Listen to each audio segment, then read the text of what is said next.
Antes de falar em preparações, nós temos que lembrar um detalhe muito importante. O que nós vamos utilizar para a realização destas restaurações? O que nós vamos empregar? Quais são os materiais? Quais são os instrumentais que nós utilizamos em nosso dia a dia para a realização dessas preparações? Notem bem que é simplesmente uma sugestão que nós vamos passar para vocês novamente. E o importante não é que você lembre o número de cada uma das brocas que estão sendo mostradas aqui. Você já tem muita coisa para lembrar na sua vida, o número do seu CPF, da sua identidade, o número da sua casa e por aí vai. O importante então é que você lembre qual é o formato da broca que lhe interessa e a espessura dessa mesma broca, porque se você mudar o fabricante, você vai mudar essa referência numérica. Então o importante é que você saiba a forma da broca e a espessura da broca, que é aferida, obviamente, por um espessímetro de boa qualidade. E não raras vezes, durante o ato preparatório, nós podemos encostar a nossa fresa de forma acidental na gengiva e causar algum tipo de sangramento. E caso ocorra uma situação semelhante a esta, é importante que a gente tenha em mão um bom hemostático.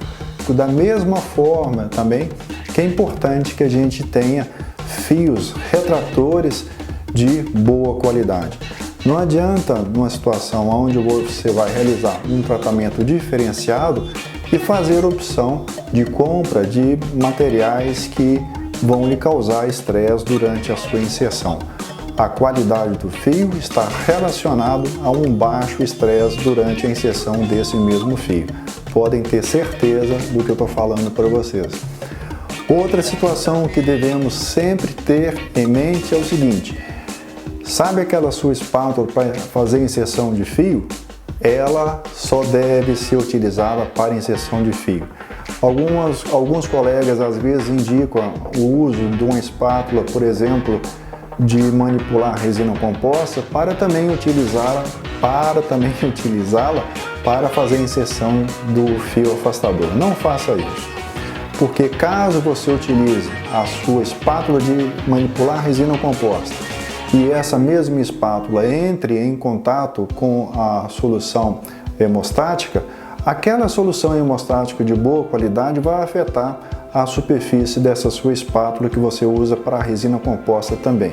E caso ocorra essa situação, quando você for utilizar agora essa mesma espátula para manipular a resina composta, esse material, esta resina, vai ficar sempre aderida ali à sua espátula, porque ela vai perder aquele polimento superficial que tão bem lhe caracterizava. O que nós devemos ter também separado somente para o instante de fazer a inserção do fio afastador e corte desse mesmo fio é uma tesoura de boa qualidade e uma pinça de boa qualidade.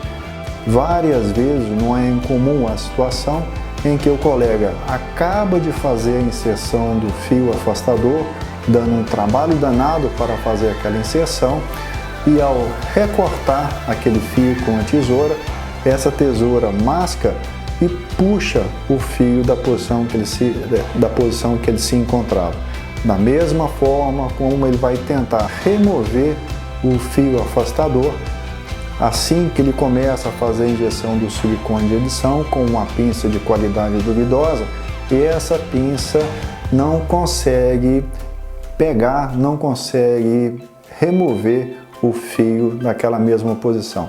Aí você vai lembrar de ter sempre uma pinça de qualidade, uma tesoura de qualidade e uma espátula de qualidade quando essas situações ocorrerem. Então não espere que essas situações ocorram.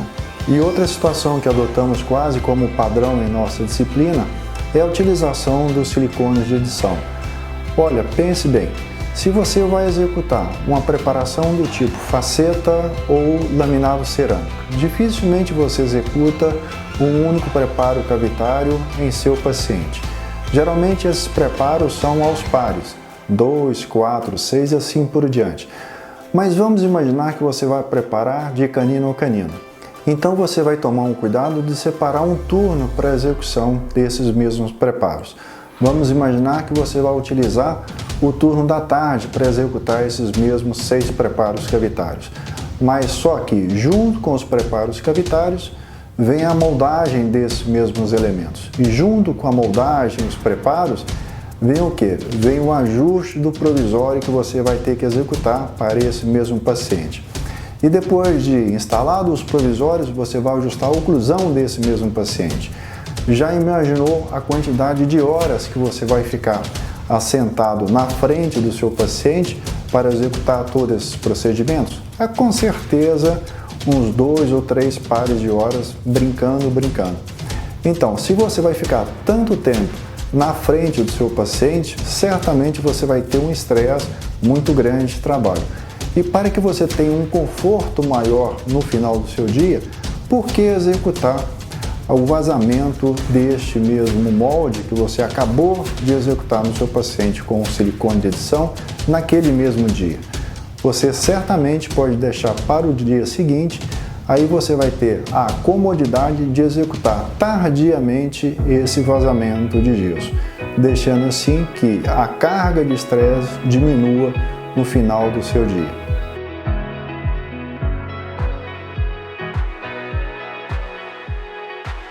E da mesma forma que temos que pensar em nossa qualidade de vida durante a execução dos nossos trabalhos, nós temos também que proporcionar ao nosso paciente conforto.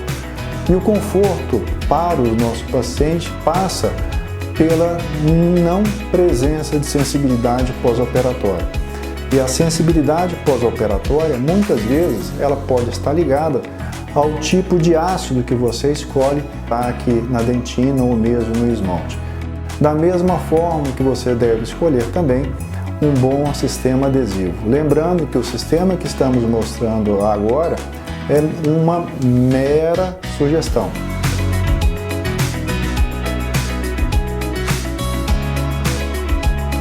E agora há pouco mostramos para vocês um conjunto de brocas. Entretanto, falamos naquele instante que, caso você mude o fabricante, certamente a referência numérica daquelas mesmas brocas irão modificar.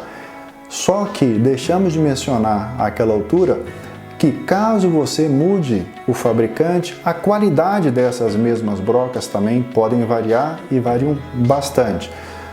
E é bom que a gente lembre que a qualidade das brocas está relacionada a um menor estresse operatório nosso e a um menor estresse pós-operatório do paciente. No caso, a menor presença de sensibilidade pós-operatória, uma vez que essas brocas irão atritar menos com o esmalte, atritar menos com a dentina, irão aquecer menos esses mesmos tecidos. Então, a qualidade do seu material reflete diretamente na qualidade daquilo que você produz no final. E antes de iniciarmos a sequência de preparos cavitários, é muito importante que a gente se atenha ao fato de que qualquer preparo cavitário que você realiza deve ser passível de acabamento e polimento.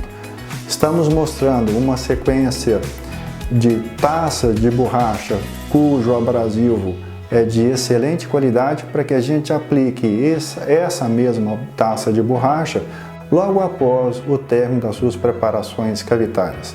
Outro fator de importância capital é a qualidade da sua caneta de alta rotação. É fundamental que a sua caneta tenha refrigeração com pelo menos 3 jatos de ar e de água e que esses jatos de água sejam concêntricos, que eles se voltem para a ponta da sua broca toda vez que você estiver executando a sua preparação cavitária. E caso você queira investir ainda em qualidade e que reverta em um menor estresse, veja também como é importante que a sua caneta de alta rotação tenha uma luminosidade acoplada a ela, da mesma forma que é importante também você fazer um investimento futuro no que nós chamamos de quintuplicador de torque.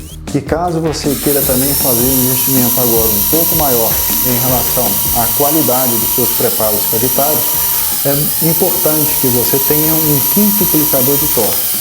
Esse quintuplicador de plaque é utilizado para o acabamento das suas preparações cavitárias. Também, caso você queira, é um instante de você pensar em utilizar as lupas, as magnificações. Hoje em dia, as magnificações, como também as máquinas fotográficas, fazem parte do portfólio da grande maioria dos consultórios odontológicos.